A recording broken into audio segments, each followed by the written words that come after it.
Hey, good evening, everyone. Hope you are doing well. Please invite your followers. If you're Team Apple, swipe to the side. If you're Team Droid, swipe upward. Invite your followers if you wouldn't mind. Have something important to share this evening. I know the Olympics are on, and I hope that you all are enjoying the Olympics. I'm about to go back and enjoy them myself, but I wanted to give this quick scope, this quick Periscope. Thank you so much for inviting your followers. If you would, I have something to say that might have some sort of an Olympic based theme. So if you would invite your followers, I think that this is good stuff just for a few minutes. I hope everyone is doing well today. Today is a significant and a unique day. It is August 8th. 2016. It is a unique day because if we take the numerical value of the date, we have the 8th month, the 8th day, the 16th year. 8 plus 8 equals 16. I'm going to leave it right there. Hey, right hand, I hope that you're doing well. Hey, if you would, please invite your followers, and we're going to dive right in. I don't want to keep you long tonight, but I do know, I hope you are enjoying the Olympics. I have enjoyed them thus far, from the opening ceremony to this day of competition. I believe it's the third official day after the opening ceremony of competition. Hey, so let's dive right in. I want to talk a little bit about dreams for a moment. I was out of town over the weekend, and I was driving home today, and I was reminded of dreams. And I was just going over, as I was on the freeway, some of the dreams that I have in my life. And dreams, personal dreams, purposeful dreams, ministry dreams, professional dreams, dreams that I have for my life. And I believe then I want to give a working definition of dreams. A dream, by my definition, is an invitation from God to you to do something that can be done with you, but can't be done without you. Let me say it again. It is an invitation from God to you for something that can be done with you, but can't be done without you. That is our definition of a dream. And so basically, if it is an invitation, that means that we have to RSVP with our lives. I think that's what separates people who have dreams or dreamers from those dreamers, if you'd allow me to say, dreamers from drifters. I think that's the difference, that we RSVP with our lives. Here is how you know that you have a dream, if you'd allow me to say, that came from God, or an invitation from God. There are a few indicators. One of them is that the dream is bigger than you. Whatever you are thinking about, it is definitely bigger than you. It is so, I've heard the saying, and I will paraphrase, that if your dreams don't scare you and make other people laugh at you, then you are dreaming too small. And so I want to strongly encourage you, if you're going to dream, just dream big. And so it is that a dream is an invitation from God to you to do something that can be done with you, but can't be done without you. And there are factors or indicators of a God dream. The first one is it's bigger than you. The second indicator of a God dream is that it costs more than you have. Have you ever gotten ideas and you are thinking, how in the world am I going to pay for this? How am I going to finance this? But I want to share with you that if it's God's bill, if it's God's will, then it's God's bill. If it's God's will, then it's God's bill. And so I heard another preacher say it this way the other day, that if it's God's choice, then it's God's invoice. Whichever way you want to say it, a dream from God is going to be bigger than you. It's going to cost more than you have. A third thing is it will consume your thoughts and actions. Anytime you have a God dream, it will consume your thoughts and your actions. There have been times, even with the dreams that I have personally, professionally, ministry-wise, purposefully, whatever it is, business-wise, I have wanted to quit. And I've shared with the Lord that I quit several times. I hope this is not too transparent for you, that it scares you away. But I shared with the Lord, I quit. And so I threw in the towel. I threw the proverbial towel at God. And he threw it back in my face. And he shared with me, Nelson, what you have is what you can handle. I want to encourage somebody who you might be at the point of saying, I'm tired of dreaming. I don't want to do this anymore because it is too frustrating to dream. It is too challenging to dream, and you want to throw in the towel. But I want to suggest to you, since I've been there and done that, you may as well keep your hands open, because God is going to throw the towel back at you. I thought I could have gotten a double tap on the screen or something for that one, for some hearts. That you may as well keep your hands open, because God is going to throw the towel back at you. So indicators of a God dream is that they're bigger than you. They cost more than you have. They consume your thoughts and actions.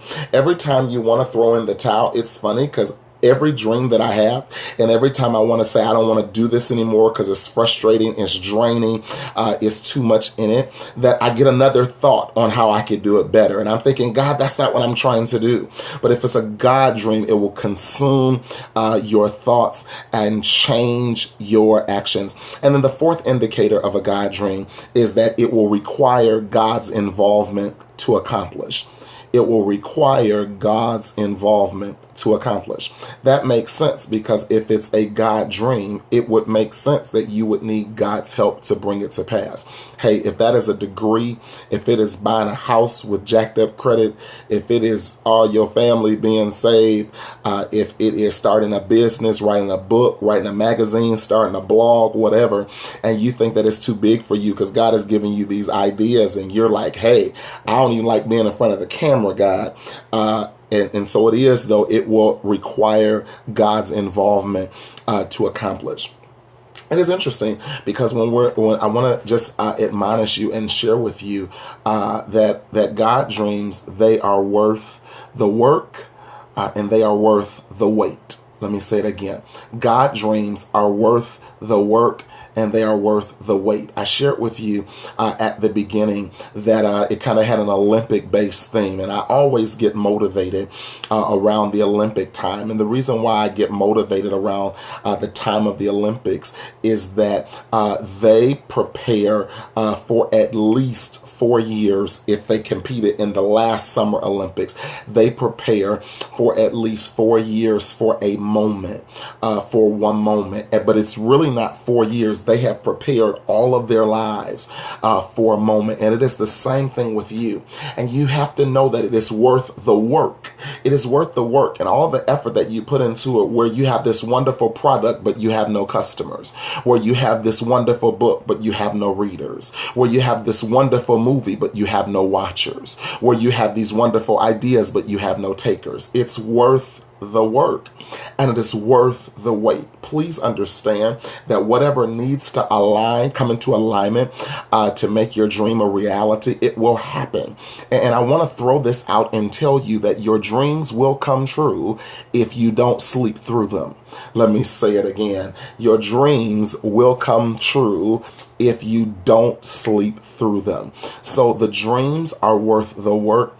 They are worth the wait. I want to give you just a few more things, and then I'm going to be out of your way. I named this scope Starting Small on Purpose. I named it Starting Small on Purpose. And so I want to give you 3 just motivational tips during our Monday's motivational message.